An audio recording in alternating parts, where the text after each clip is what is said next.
Hi everyone, my name's Vida.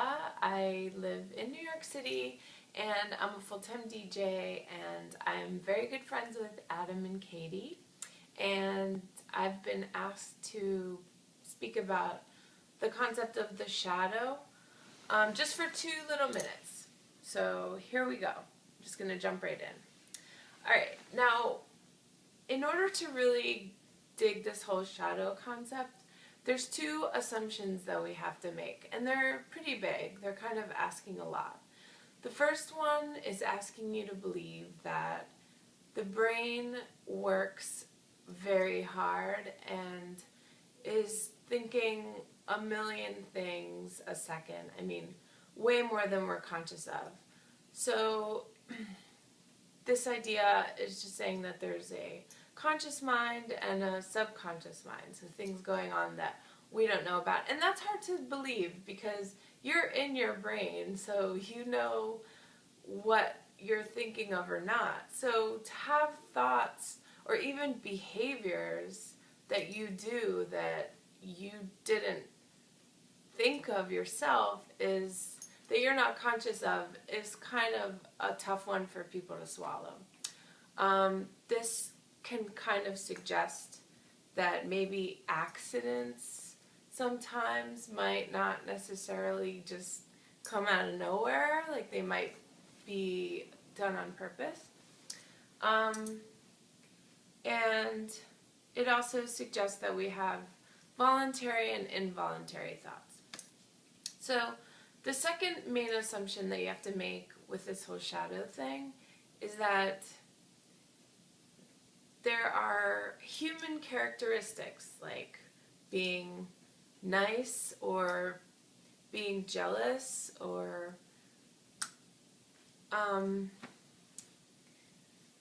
being not very well spoken.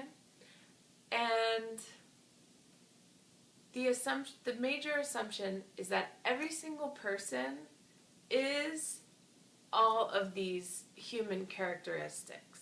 We all are really nice, we are all selfish, we are all, you get the point, right? So the very, very basic concept of the shadow, the easiest way to describe it if I only had 10 seconds to tell you, would be that at some point in a person's life, they decide that they don't want to be known as like one of those human characteristics. Like, they don't want to be known as someone who's aggressive. So anytime that natural part of them comes up where it's time for them to be aggressive, where it's healthy and they should be aggressive, they push it away.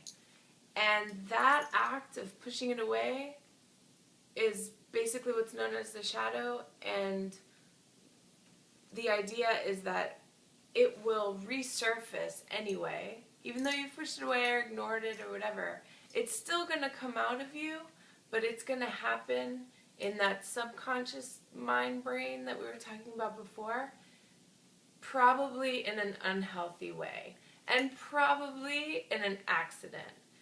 But that's like next level shadow video. So one quick thing I want to mention is that during an exploration and the study of the shadow, it's a little dangerous, and you want to proceed with caution when you start going really inward and trying to find this thing about you that you've probably been pushing down your entire life. In the past, it's usually done with like a shaman, or you're just taken very seriously. And if you've spent your whole life trying to avoid the fact that you might be a blank type of person, then there's maybe a reason why you are, in denial about it. So please proceed lightly with this exploration, but definitely use it to have fun with seeing it in other people. I'll tell you, it is like one of the funnest things I've ever learned how to do, is just kind of like sit back and observe people and, what they say, who they think they are and who they actually are. It's so funny. It's just really amazing how many opposites there are. So hopefully I'm not telling you to be judgy or whatever, but it's a really fun exploration, and I'm very happy that Adam and Katie have decided to share this kind of wisdom with you guys. And that's it. Awesome. Rock and roll. Hope you enjoyed, and all the best.